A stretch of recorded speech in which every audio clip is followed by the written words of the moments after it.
Hello friends, welcome to my channel. हम लोगों ने प्रीवियस वीडियो में चैप्टर 1 ख़त्म कर चुका है, नॉट फॉर प्रॉफिट ऑर्गेनाइजेशन। और आज हम लोग यहाँ पे चैप्टर 2 स्टार्ट करेंगे, accounting for partnership firm fundamentals. तो सबसे पहले हम लोग समझेंगे कि व्हाट इज़ पार्टनरशिप। पार्टनरशिप क्या होता है।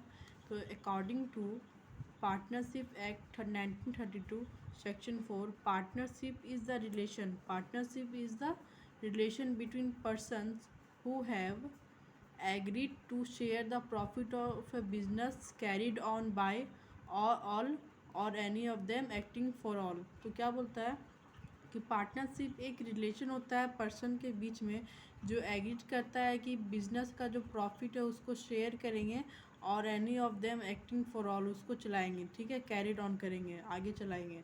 तो सबसे पार्टनरशिप यही बोलता है कि अकॉर्डिंग टू पार्टनरशिप एक्ट। आपको एग्जाम में एकदम ऐसे ही लिखना होगा, according to partnership act section 4, partnership is the relation between persons who have agreed to share profit of business carried on by all or any of them acting for all. तो उसके बाद हम लोग समझेंगे कि क्या है पार्टनरशिप्स में हम लोग को क्या क्या इसमें निकल के आ रहा है। तो पार्टनर समझ में आ रहा है, क्या आ रहा है पार्टनर्स। फिर पार्टनरशिप रहेगा, फिर फर्म क्या है या फर्म नेम क्या है। तो सबसे पहले पार्टनर क्या है। तो पार्टनर क्या है, person who have enter into partnership. वैसे पर्सन जो कहाँ इंटर करते हैं पार्टनरशिप में with one another are called individually partner. ठीक है। और फर्म क्या है, तो person who have enter into partnership, जो वैसे पर्सन जो पार्टनरशिप में इंटर करते हैं विथ वन अनदर।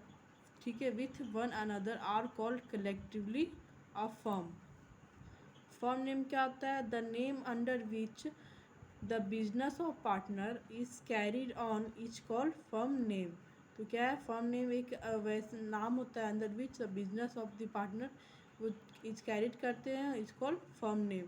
तो हम लोग समझेंगे कि क्या है करेक्टरिस्टिक, क्या है features, essential elements of partnership क्या है। तो सबसे पहले 2 और मोर पर्सन होने चाहिए, at least 2 person and maximum number of 50 as per section 464 of Indian partnership act 2013। मतलब कि बोल रहा है कि 2 और मोर पर्सन होना चाहिए, मतलब कि कोई पार्टनरशिप में एटलीस्ट कितने पर्सन होना चाहिए, 2 पर्सन होना चाहिए और मैक्सिमम 50 होना चाहिए as per section of 464 of Indian partnership act 2013। Agreement, such agreement can be oral और इन रिटन। जो एग्रीमेंट होना चाहिए वो ओरल होना चाहिए या फिर रिटन। ओरल मतलब कि जो बोल के भी हम लोग मान लेते हैं कि हाँ कि ये एग्रीमेंट हुआ है, या रिटन मतलब कि जो पेपर में लिखा हुआ है वो written. Existence of business and profit motive, तो बिजनेस का एग्जिस्टेंस होगा और क्या होगा, प्रॉफिट मोटिव होगा। और 4 क्या है, sharing of profit, the agreement between the partner must be the objective of sharing profit among the all the partners. तो शेयरिंग प्रॉफिट क्या है, जो एग्रीमेंट हुआ वो पार्टनर्स के बीच में, वो जो प्रॉफिट हुआ वो जितने भी पार्टनर्स है वो लोगों के बीच में डिस्ट्रीब्यूट करना होगा। Business carried on by all or any of them acting for all. Lawful business होता है, no separate legal, no separate entity होता है, अनलिमिटेड लाइबिलिटी होता है पार्टनरशिप का except LLP, limited liability partnership. मतलब कि ये होगा आगे, मैं इसको करवाऊंगी, इसको अब अभी टिक कर लीजिए। No transfer of interest without consent, मतलब कि जो भी इंटरेस्ट होगा और पार्टनरशिप में तो बिना पार्टनर से पूछे हुए वो डिस्ट्रीब्यूट नहीं होगा। ठीक है। तो यहाँ पे हम लोग कैरेक्टरिस्टिक देख चुके हैं कि पार्टनरशिप का क्या क्या कैरेक्टरिस्टिक होता है। अब हम लोग पार्टनरशिप का राइट्स देखेंगे, जो पार्टनर्स है वो लोग क्या क्या राइट्स होते हैं पार्टनरशिप में। तो राइट्स ऑफ पार्टनर्स क्या है, every partner has the right to share और loss with other partner in the agreed ratio. मतलब जितने भी पार्टनर, जो भी पार्टनर होते हैं वो लोग का राइट्स होता है कि जो प्रॉफिट या लॉस हुआ है वो पार्टनर्स के बीच में डिस्ट्रीब्यूट हो उनके एग्रीड रेशियो में जो उन्होंने तय किया है। फिर every partner has a right to participate in the conduct and management of business. जितने पार्टनर्स है उसमें वो लोग को राइट्स होता है या पार्टिसिपेट करने का होता है कि जो बिजनेस का जो भी मैनेजमेंट हो रहा है वो कैसा चल रहा है।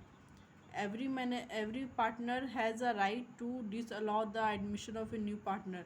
अगर जो पार्टनर है वो लोग के पास राइट्स होता है कि जो भी न्यू पार्टनर्स में आना चाहते हैं वो लोग को डिसअलाउ मतलब कि नहीं आने की भी अनुमति दे सकते हैं, ये लोग के पास राइट्स होता है। Every partner is the joint owner of the partnership property.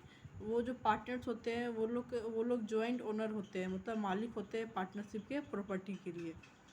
Every partner has a right to retire from the firm after giving a proper notice.